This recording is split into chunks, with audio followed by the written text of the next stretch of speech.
Finding propositions. Let us suppose that you have located the leading sentence. Another step is required by Rule 6. You must discover the proposition or propositions that each of these sentences contain.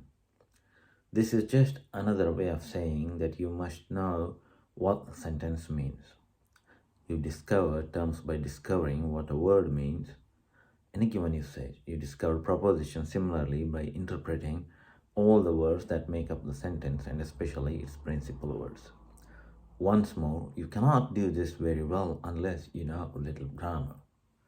You must know the rule that adjectives and adverbs play, how adverbs function in relation to noun, how modifying words and cluster restrict or amplify the meaning of the words they modify, and so forth. Ideally, you should be able to dissect a sentence according to the rules of syntax, although you do not necessarily have to do it in a formal way. Despite the current de-emphasis on teaching grammar in school, we have to assume that you know this much of it. We cannot believe you do not, though you may have grown a little rusty from lack of practice in the rudiments of art of reading. There are only two differences between finding the terms that words express and proposition that sentences express. One is that you employ a larger context in the latter case. In the latter case, you bring all the surrounding sentences to bear one sentence in question, just as you use the surrounding words to interpret a particular word. In both cases, you proceed from what you do understand to gradual elucidation of what is at first relatively unintelligible. Elucidate is make clear. The other differences lies in the fact that complicated sentences usually express more than one proposition. You have not completed your interpretation of an important sentence until you have separated out all of it all the different, though perhaps related proposition. Skill in doing this comes with practice. Take some of the complicated sentences in this book and try to state in your own words each of the things that is being asserted. Number them and relate them. Exactly, that's what I'm trying to do. State in your own words. That suggests that the best test we know for telling whether you have understood the proposition or propositions in the sentence.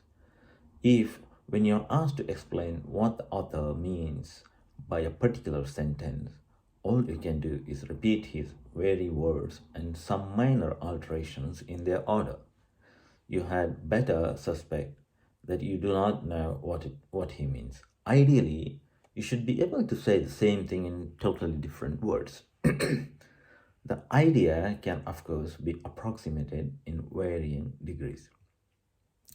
But if you cannot get away at all from the author's word, it shows that only words have passed from him to you, not thought or knowledge. You know his words, not his mind. He was trying to communicate knowledge, and all he received was words.